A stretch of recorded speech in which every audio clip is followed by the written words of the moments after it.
I did have trauma as a child. Like all children, I had trauma. You know, my parents got divorced when I was 13 years old, and it was like a bad divorce. They fought for like a decade. It didn't go fast. It went forever. So I think I always like stories about families trying to stay together even when it's hard.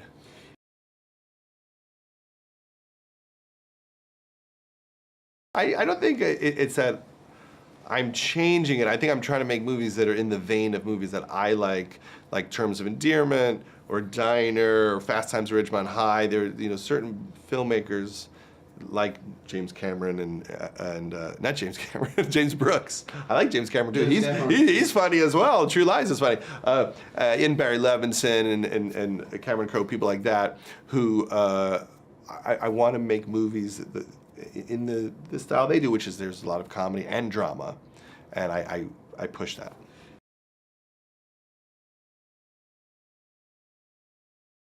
The girls, I mean, I knew they'd be fun to watch because they're just fun to watch in the house all day long. They were just fighting and weird and crazy, and I thought it'd be fun to show what they're struggling with. And for me and Leslie, I mean, it was hard work, but it prevented us from having a fight for about 3 months while we shot the movie because we thought, we can't fight, we got work to do. Like, what if we get in a bad fight and don't want to go to work together the next day? So it contained us.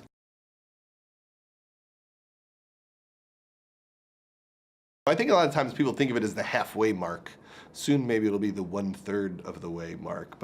And so you do look at it like, how am I doing? Is this all working out? Is there anything I should fix? So it's a little bit like, you know, New Year's resolutions or something.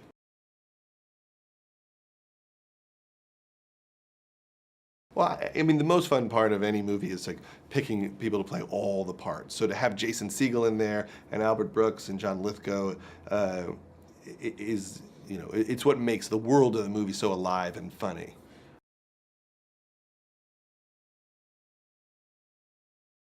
It's more like 30%. You know, and there's another hunk that I'd make up just to make it interesting. And some of it is observed from other people. Like if something's really humiliating, it's probably from Paul Rudd's life.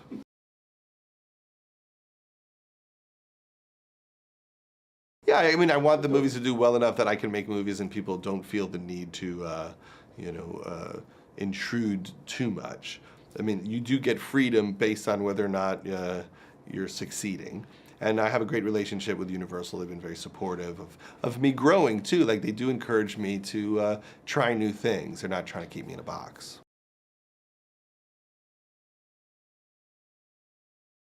Yeah, I think, you know, all these movies are just, you know, my way of looking at the world and what I think is important. Sometimes these movies are just like, almost like a letter to myself, like, here's how you should live, here's what you're not thinking about.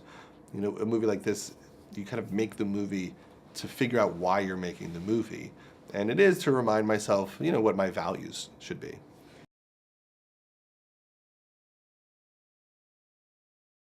I mean, it might be because I was an angry little kid and I liked comedians. I liked comedians because they kind of told everybody off. You know, they you know, stuck up for the little guy, they attacked power, and I always liked that.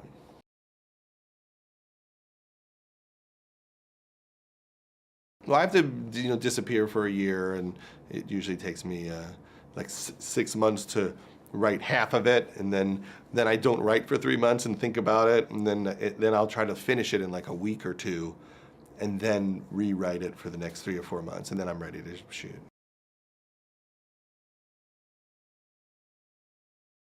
Maybe because there's no sense of giant spectacle to it. It's not like it takes place in the 1800s, or there are no magical creatures in it. It's just people talking, and it might be people take for granted how hard it is to understand how to do the drama and make people laugh. You know, a lot of dramas would be much harder to make if you had to add laughs also.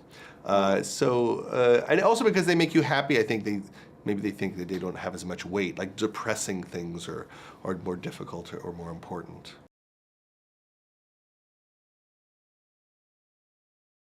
It's fun to just help people get their visions across without getting diluted, and you know, to help someone in the way that people help me when I was young. It feels like that's what you're supposed to do, is give other people a leg up.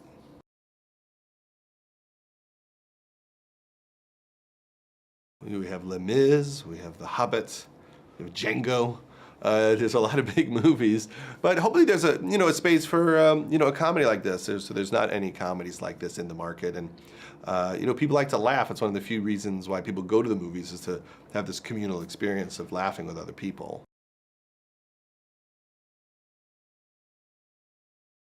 I think they know that they're honest. They're really from our hearts, and I feel like we do have a good heart about what we're trying to say, and we're trying to make people think about things and laugh hard.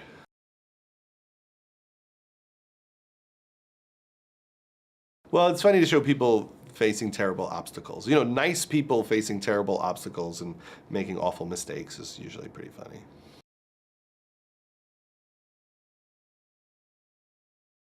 That's probably because I'm wimpy, and so any woman around me is stronger than me. All women look strong next to me.